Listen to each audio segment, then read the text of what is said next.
Are you struggling to build an engaging, amazing, kick ass community? If so, come join me in this case study. Let's go.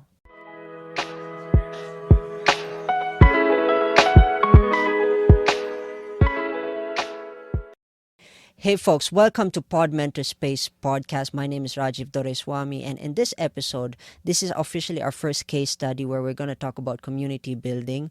And the case study revolves around my friend's community, which is Sam Mitchell, the host of Autism's Rocks and Rolls. And before we actually get into all of that good stuff, of course, don't forget to like, share, and subscribe if you found this episode helpful. And of course, if you are tuning in on YouTube, Spotify, follow, and then let's engage. Let's engage because this will help you definitely, because this is one essential thing in podcasting is community building. So let's get into the meat and bones. Of course, first of all, let me introduce who Sam Mitchell is. Sam Mitchell is an amazing friend of mine who I had the honor and the pleasure of having on my show, in my the Rajiv show. And what's his podcast all about? As mentioned, he's the host of Autism Rocks and Rolls. And in the show, he talks about, I'm just going to read it from my description here on my blog, is that he proves that autism is a part of an identity and it doesn't define him. So powerful. And that's the beauty of podcasting, is not shying away from your disability in order for you to express yourself. And if you have the ability to express yourself through the pain, and you have a reason, you have a voice, and podcasting is the best way to go. So let's get on with his community. Of course, what is the name of his community? It's available on Facebook, links below, and of course on Spotify as well. The name of the community is Autism, Sam Stories, and Other Resources. It's an amazing place to be. And of course, for context, as a case study, the group has 1.2 members, and I'm sure it's still counting. It's an amazing place. Again, it's an amazing place. And here are some few things that I asked Sam in our earlier semi interview and catch up. I got to ask him a lot about collective community tips, personal community tips, problems that he faced in community building, and lessons. And of course, these will be essential for your community, and I definitely believe that these points can help you bring the best out of your community. So first, let's get into community tips. Let's always start with the good ones. You gotta know how to network. You gotta network. And when you are networking, you should have a purpose and an intent of reaching out to the right people and having that reason for being who you are, balancing who you are and balancing your intentions. Because some people, when they go to network, they only sell their intention, but they don't sell themselves. And this is something I also noticed, that when you create and make friends, the point of having friends is to have someone to be reliable of. But imagine if your friend is a salesman that sells you, is a bad salesman that sells you everything. Then he's more of not even a friend at that point, because he's just a basic salesman who just wants his intentions are more than his ability to connect with people. So you gotta network, but network wisely. And then of course, point number 2 is learn to develop. See, it pulls into the next point, which is learn to develop and understand human psychology. Here, it's all about human connection. A community, the main point of why communities exist in in our ecosystem is because someone wants to be a part of a collective. An artist wants to be a part of a group so that he just wants to be there with a group of people. When you're in school, you have all these separate categories.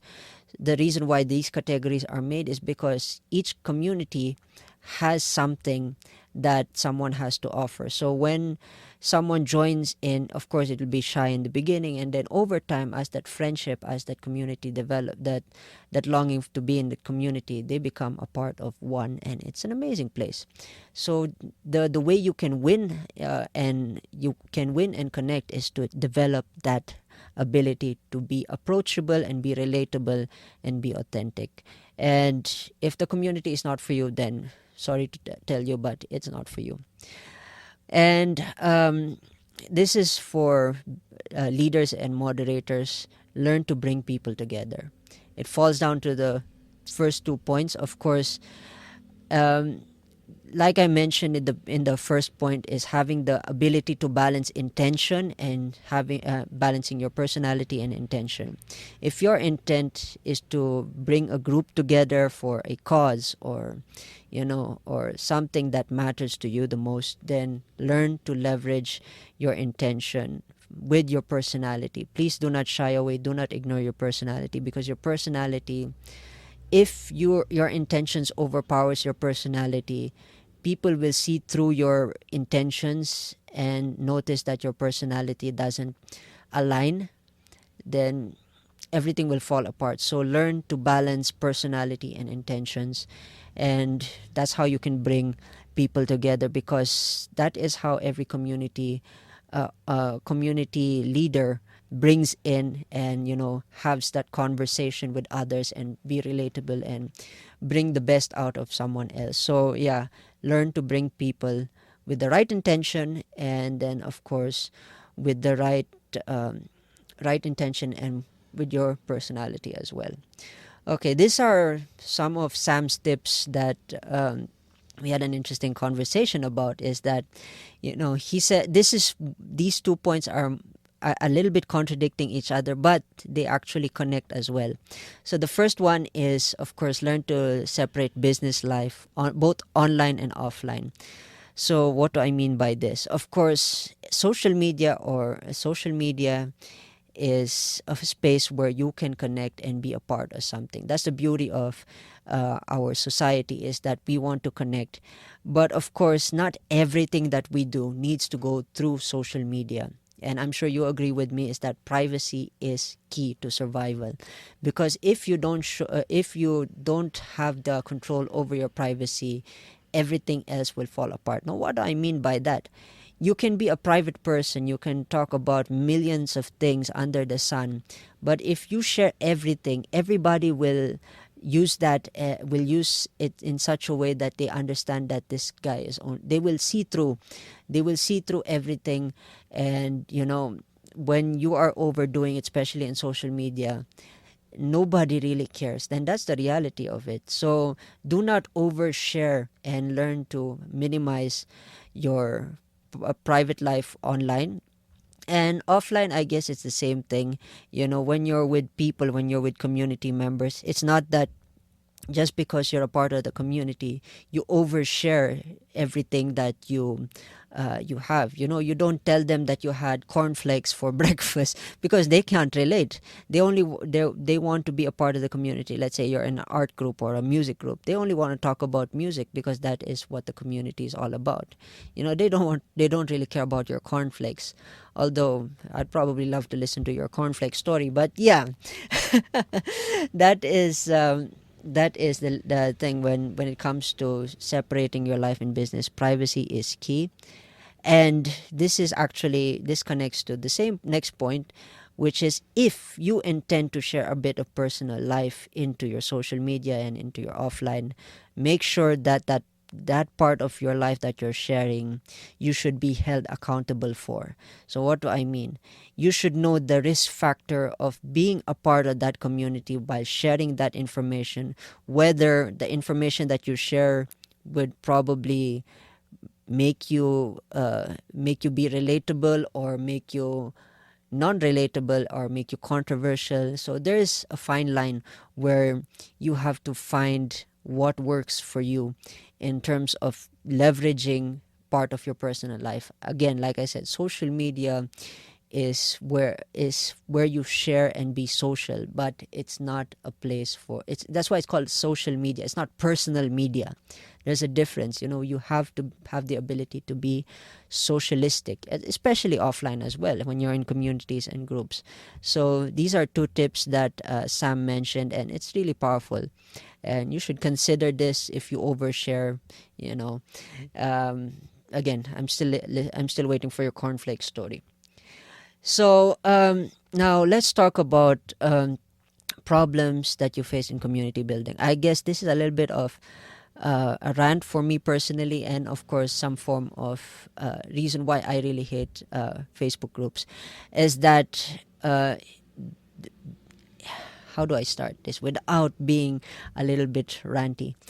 Um, Basically, I hate Facebook groups because of the amount of self promotion with less substance. It's so rampant. It's like a virus that once someone starts sharing without context, and I believe Sam told me that he really hates those type of people, especially those who send malicious links and all these stuff.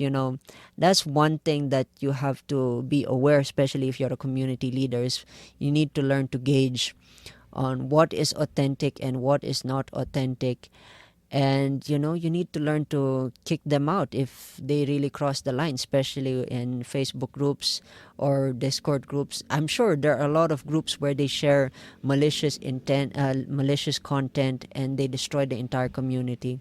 So learn to spot those when as a community leader. Learn to spot those and take them out as soon as possible, because you are preventing an amazing community from being a legendary community. So, yeah, beware. And scammers, please, just buzz off, honestly. And one lesson that Sam mentioned to me in our pre-interview is this: you have to be an authority and a community leader. And this applies to not just being the owner of the community. This also applies to moderators all around. If you're a moderator, you should have the responsibility of having that conversation, having that ability to say no to certain things that are against the community guidelines. That's why we have community guidelines in Facebook, Instagram, all that stuff, is because you have to have the ability and the authority to say no, because there are a lot. If you are soft, there's a potential for people to take over, and that is when you tip over, and that's how, when you open up that wormhole, everybody comes in. Self promotion becomes a rampant existing problem. So you have to be the barrier between filtering the good stuff and the bad stuff, and that is the most important job as a moderator or even as a community leader. And it's all about conversations. Basically, you need to have a reason to conversate with someone. That is the point of a community. And that's one thing I also learned about Reddit, which I've been a massive fan of, and I'm also going to talk about Reddit marketing soon, is that if you are passionate about something or a group or a topic, and you share that on that space, that community, there's 100% chance that you would get a lot of people sharing and engaging and talking about that particular topic that you're saying. It can be an unpopular opinion, it can be this, it can be that, but the main point is, it's engaging. Someone would feel something about it, and they would say, yeah, I agree or disagree. So being that authority and the community leader, know what content goes out, as well as having the ability to say no. And that's pretty much all the stuff that I learned from Sam. And again, if you haven't, go check out his podcast, link below, Spotify as well. And I want to thank Sam personally for having the opportunity to have the conversation. And with that in mind, I hope you learned a lot. And I want to say cheers, folks. I will see you in the next episode.